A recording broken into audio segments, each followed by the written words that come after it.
Halo semuanya, balik lagi bareng gue Fian Rafe. Dan seperti biasa di video kali ini gue bakalan lanjutin alur cerita yang sebelumnya pernah gue upload.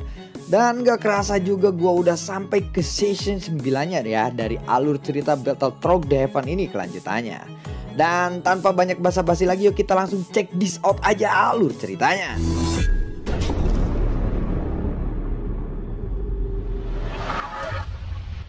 Di episode sebelumnya, ketika Lang Tian memberikan sejumlah eliksir kepada si kecil Xiu, tangan kecilnya tiba-tiba keluar dari lubang kecil itu.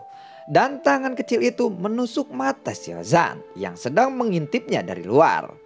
"Sialan kau si kecil Xiu, itu bisa membuatku buta," ucap dari Xiao Zhan. Tangan kecil itu pun lalu bergetar dan sepertinya dia sedang meminta sesuatu kepada semua orang. Lang Tian yang melihat itu, dia pun menyadari karena Lang Tian mengenal si kecil Xiu dengan sangat baik. Dia pun segera mengeluarkan beberapa eliksir lagi kepada si kecil Xiu. Lalu sejumlah besar eliksir itu pun diberikan. Dan setelah dimakan oleh si kecil Xiu, tangan kecil itu pun muncul lagi. Seolah-olah mengatakan bahwa eliksir itu tidaklah cukup untuknya.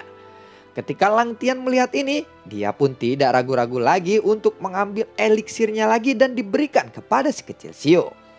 Saat ini Lang Tian sudah menggunakan begitu banyak eliksir. Lalu Lang Tian pun berkata, "Aku sudah mengeluarkan banyak eliksir dan eliksir yang aku punya sudah hampir habis."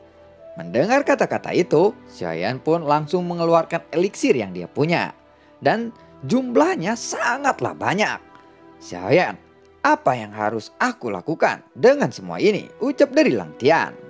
"Ya, selagi si kecil Xiu masih memintanya, berikan saja eliksir-eliksir itu kepadanya," jawab dari Xiaoyan. "Baiklah kalau begitu," ucap dari Lang Tian. Setelah memakan banyak sekali eliksir, si kecil Xiu pun lalu tertidur lagi. Xiaoyan pun lalu memasukkannya ke dalam cincin penyimpanan Ding Yue. Tiba-tiba ada ledakan besar yang terdengar. Buar! Seberkas cahaya dari lempengan pusat tiba-tiba melesat ke arah langit. Dan di atas langit pun sebuah lubang besar terbuka. Lalu pusat lempengan tengah perlahan-lahan terangkat ke atas langit. Lempengan itu pun lalu masuk ke dalam lubang besar itu. Lalu mereka tiba di ruangan yang gelap. Lempengan pusat hanya memiliki sedikit cahaya saja. Lempengan pusat ini tampaknya terbang dengan kecepatan yang sangat tinggi. Namun mereka tidak menyadari bahwa sebenarnya lempengan ini bergerak. Di dalam lingkaran tim Fearless, sebagian besar rambut merah Nan Erming telah memudar. Dan hanya menyisakan ujung rambutnya saja yang berwarna merah. "Sepertinya ini akan berhasil," ucap dari Xie Jinghui yang melihat itu. Pemisahan jiwa ini sangatlah berisiko. Tetapi karena kekuatan Xie Jinghui telah meminimalisir resikonya, mungkin ini akan berhasil. Tapi Xie Jinghui masih meremehkan kekuatan jiwa Nan Erming dan juga Dragon Scale King. "Bertahanlah untuk sementara waktu ini," ucap dari Xie Jinghui. Nan Erming pun berteriak kesakitan. Rambut Nan Erming pun berubah menjadi hitam lagi.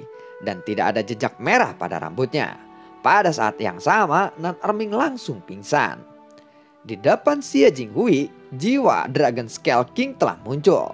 Jiwa ini berpenampilan seperti seseorang naga jantan yang kecil. Terlihat seperti anak berusia 5 atau 6 tahun saja. Dan matanya telah tertutup. Xie Jinghui pun langsung mengendalikan jiwa Dragon Scale ini dengan kekuatannya. Untuk sesaat, tubuh Jiang Ya tiba-tiba berubah menjadi merah. "Apakah ini sudah selesai?" ucap dari Xie Jinghui. Semua orang yang melihat adegan ini pun bisa bernapas lega. Namun Dragon Scale King yang mendapatkan tubuh baru tidaklah segera bangun setelah itu. Dia masih saja pingsan. Sedangkan Nan Erming tampak baik-baik saja. Setelah beberapa saat, Nan Erming pun lalu terbangun. Namun Dragon Scale King masih saja pingsan dan tidak sadarkan diri. "Xie Jinghui, kapan dia akan terbangun?" tanya dari Xiaoyan. Jiwanya memang sangat istimewa dan berbeda dari semua jiwa yang telah aku lihat selama ini. Meskipun tubuh ini sangatlah kuat, jiwanya jauh lebih kuat. Dan keduanya tidak pada level yang sama atau seimbang. Itu yang membuatnya menjadi sulit untuk bergabung. Namun aku membuat ilusi untuknya. Selama aku mengendalikan ilusi ini, akan ada seseorang yang lebih kuat dari tim kita pada saat itu. Ucap dari Xie Jinghui. Xiaoyan yang mendengar itu, dia pun lalu berkata, "Seberapa yakin kamu akan hal itu?" Tanya dari Xiaoyan. Iya, itu memang tergantung pada kemampuannya sendiri. Namun semakin lama dia bertahan di dalam ilusi yang aku ciptakan, maka semakin kuat dia. Tetapi jika dia gagal bangun selama 15 hari ini, dia kemungkinan tidak akan pernah bangun lagi. Ucap dari Xie Jinghui. Setelah mendengar jawaban dari Xie Jinghui, semua orang pun merasa khawatir kepada jiwa Dragon Scale King ini. Jika dia tidak bangun pada hari ke-15, jiwanya mungkin masih hidup di dalam ilusi selamanya dan dia tidak akan bisa bangun lagi. Singkat cerita, setelah 10 hari berlalu, sebuah cahaya akhirnya muncul di lempengan pusat. Namun Dragon Scale King tidak memiliki tanda-tanda akan terbangun selama 10 hari ini. Dalam keputusasaan, Xiaoyan memasukkannya ke dalam cincin penyimpanannya. Lalu Xiaoyan pun menatap 10 cermin yang ada di depannya pada saat ini. Dan ada gambar yang muncul ketika dia menghadap ke cermin ke-9. Suhunya pun lalu meningkat. "Ayo kita pergi, kita akan masuk ke cermin ini," ucap dari Xiaoyan. Dia langsung berjalan menuju cermin ke-9 itu. Sementara itu tim Guyan Protos juga memilih cermin ke-9. "Bos Genping, apa yang harus kita lakukan? Apakah kita harus mengikuti mereka kali ini?" Guyan Protos tampaknya sangat baik dengan mereka. Dan itu mungkin akan merugikan kita, ucap dari bawahan Genping. "Baiklah kalau begitu, ikuti mereka," jawab dari Genping. Saat ini Genping tidak lagi murah senyum. Ekspresinya menunjukkan sedikit muram. Dia tampaknya merencanakan sesuatu. "Hei, Bos Genping, apakah rencana kita sudah diketahui oleh mereka?" tanya dari bawahan Genping lagi. Genping pun lalu menjawab, "Tidak mungkin, aku pastikan itu tidak akan bocor." Lalu Genping memimpin tim Ling Xiu masuk ke cermin ke-9 juga. Hanya ada 3 tim yang memilih cermin ke-9 kali ini. Setiap tim memilih cermin untuk memasuki ruangan ilusi ketiga. Adapun mengapa ada 10 cermin, alasannya adalah agar tim ini terpecah. Setidaknya mereka tidak bertemu satu sama lainnya ketika baru saja memasuki ilusi ketiga ini. Saat ini tim Verla sudah muncul di sebuah ruangan. Langitnya terlihat kacau. Itu terlihat karena ada hujan yang luar biasa. Air hujan di sini berwarna ungu dan beracun. Semua anggota tim Verla selalu memancarkan sumber gas abadinya untuk menguapkan air hujan agar tidak mengenai tubuh mereka. Tetapi ketika air hujan ini menguap, uap ini berubah menjadi gas beracun. Xiaoyan pun segera menghentikan semua orang. "Jangan membuang sumber gas keabadian kalian. Pakailah armor. Kita harus melewati tanah beracun ini," ucap dari Xiaoyan. Di ruangan ini, emosi semua orang akan sangat tertekan. Xiaoyan dan Xie Jinghui segera menemukan bahwa ada sesuatu yang salah di tempat ini. Ada sesuatu yang mempengaruhi emosi semua orang di tempat ini. Area besar di sini dibentuk oleh genangan air yang besar dan kecil setelah diguyur oleh air hujan berwarna ungu ini. Dan genangan air di sekitarnya tiba-tiba meledak. Buar, buar, buar. Kolam air berwarna ungu itu terlihat seperti air mancur dan menyembur keluar. Bersamaan dengan itu, ada sosok-sosok yang berdiri di udara, memegang senjata mereka masing-masing. Daging di tubuh mereka pun telah membusuk. Mereka semua tampak seperti orang mati. Dan ternyata masalah itu datang begitu cepat. Kita tidak bisa keluar tanpa menyelesaikan hal yang seperti ini. Sepertinya kita harus membereskan mereka, ucap dari Xiaoyan. Namun sosok-sosok ini tidak memiliki rasa takut sama sekali. Kekuatan sosok-sosok ini tidak terlalu kuat. Kekuatan mereka hanya mencapai dausian bintang 2 saja. Hujan ungu ini pun menyelimuti daerah sekitarnya. Dan ratusan sosok itu pun keluar dari kolam berwarna ungu. Melihat itu, Xie Jinghui pun lalu berkata, "Xiaoyan, tampaknya dalam pertempuran kali ini kita harus menangkap pemimpin mereka terlebih dahulu. Karena pasti ada yang mengendalikan zombie-zombie ini," ucap dari Xie Jinghui. "Baiklah, itu tidak perlu. Hujan ini memang membatasi pertarungan kita. Tapi caraku bertarung bukan hanya menggunakan api," jawab dari Xiaoyan. Di atas langit yang kacau ini, tiba-tiba ada ledakan keras dan ruangan redup ini pun tiba-tiba menyala. Ini adalah petir milik Xiaoyan. Senjata petir milik Dewa Petir ini adalah senjata yang terbaik untuk menghasilkan petir. Dan Xiaoyan pun bisa mengendalikan ini dengan pikirannya saat ini. Tar-tar-tor, buar, buar. Suara petir-petir pun tiba-tiba terdengar. Zombie-zombie itu berteriak aneh ketika mendengar suara-suara petir itu. Mereka berteriak ke arah Xiaoyan. Tampak tangan Xiaoyan diangkat ke arah langit. Dan ledakan petir pun langsung menyapu seluruh area di sekitarnya. Tar, buar. Petir yang tidak terhitung jumlahnya menyapu pada setiap jengkal tanah di tempat ini. Dan energi dahsyat itu secara langsung menghancurkan orang-orang mati itu menjadi debu. Setelah itu semua orang pun langsung bergegas menuju ke arah depan. Setelah beberapa saat, Xiaoyan pun segera menukik ke arah Nangrai yang dia lihat. Dia mengira mungkin itulah adalah sumber kekacauan di tempat ini. Semua orang pun bersiap untuk bertarung lagi kali ini. Tiba-tiba di atas Nangrai itu ada sosok yang melintas dengan sangat cepat. Untungnya Xiaoyan juga memiliki respon yang cepat. Dia bisa dengan jelas melihat bahwa sosok ini bukanlah manusia. Sumber gas keabadiannya sangatlah lemah, namun kekuatan jiwanya sedikit lebih kuat. Kita berdua harus bekerja sama untuk mencegahnya, ucap dari Xiaoyan.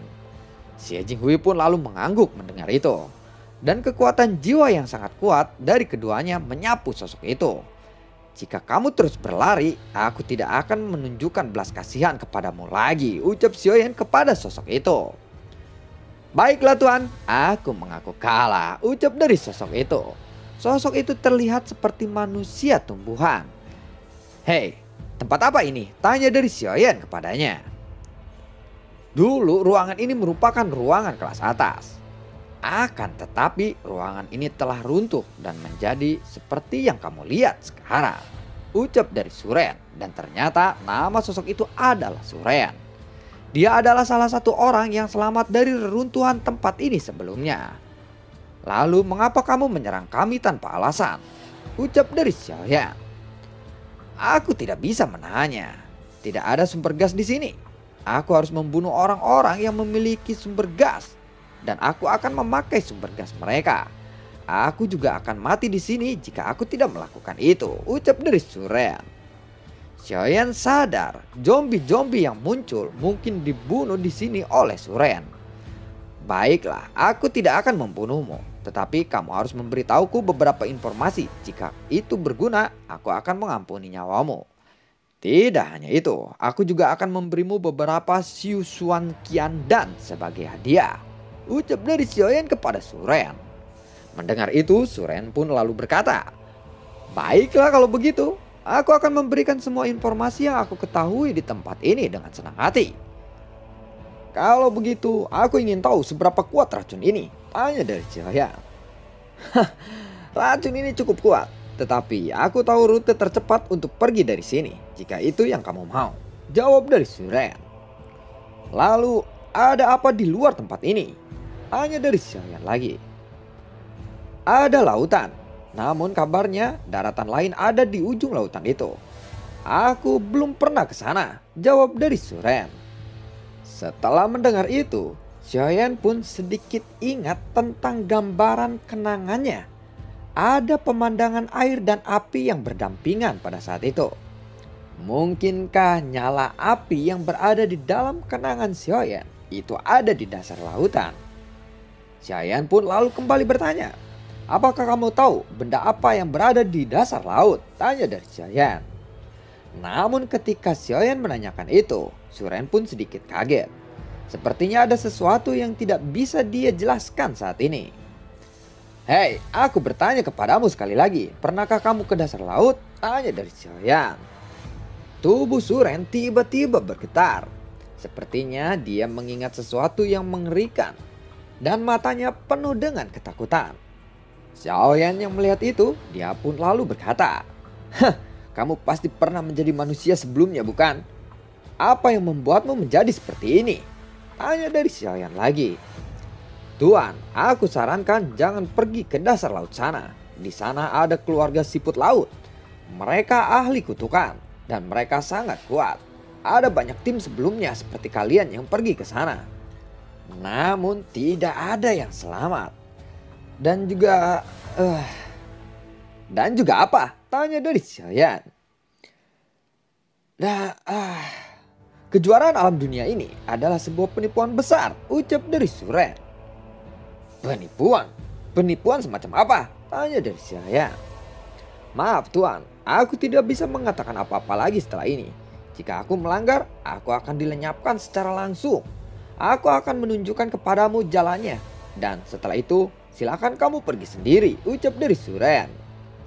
Xiaoyan pun lalu menghela nafas dan memberikannya 100 juta Suan Yuan Qindan untuk Suren. "Baiklah, tunjukkan padaku jalannya," ucap dari Xiaoyan. Kemudian Suren pun langsung mengantarkan tim Verles. Dan setelah beberapa saat, Suren pun lalu berhenti berjalan. "Aku hanya bisa mengantar kalian sampai di sini. Aku tidak bisa masuk lebih dalam lagi. Oh ya, namaku yang sebenarnya adalah Kidao. Berhati-hatilah kepada siput laut yang ada di dasar laut. Mereka semua sangatlah kuat dan berbahaya," ucap dari Suren atau Kidao. Ketika Xiaoyan melihat hutan gelap di depannya, ia lalu teringat tentang hutan di dalam ilusi yang pertama. Tetapi area hutan gelap ini tampak jauh lebih besar daripada ilusinya yang dia lihat. "Apakah kamu yakin bahwa ujung hutan ini adalah lautan?" Tanya dari Xiaoyan. "Aku bersumpah tidak akan membohongimu. Tuan, yakinlah, aku tidak akan berani berbohong kepadamu. Tetapi Anda harus berhati-hati. Tidak hanya ada binatang buas yang kuat yang ada di hutan ini. Namun ada juga hantu di tempat ini. Tidak mudah untuk melewati hutan ini," ucap dari Suren. "Baiklah kalau begitu. Terima kasih," jawab dari Xiaoyan. Xiaoyan dan yang lainnya pun langsung masuk menelusuri hutan itu. Namun tidak lama kemudian Xiaoyan pun langsung bertemu dengan musuh pertamanya di hutan ini.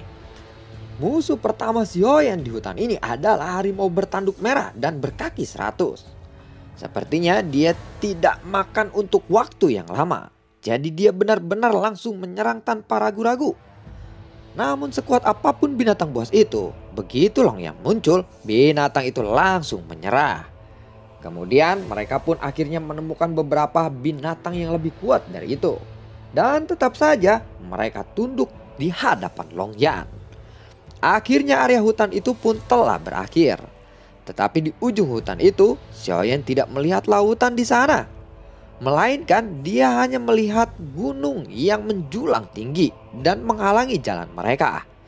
Pada saat ini, di sisi lain ada suara pertempuran. "Kakak Chang'an, orang hutan ini sangatlah kuat," ucap dari salah satu anggota tim Guyan Protoss. Lalu bagaimanakah kelanjutan ceritanya? Akankah Xiaoyan berhasil menuju dasar lautan seperti apa yang digambarkan dari kenangan-kenangannya di kehidupan yang lalu? Nantikan konten gue berikutnya dan semoga sehat selalu untuk kalian. Dan tidak lupa gue selalu ucapin terima kasih banyak buat kalian yang sudah mendukung channel ini dari awal hingga saat ini. Dan gue selalu ucapin terima kasih banyak buat kalian yang sudah mensupport channel ini lewat link Saweria di bawah kolom deskripsi. Gue nggak bisa sebutin satu persatu ya.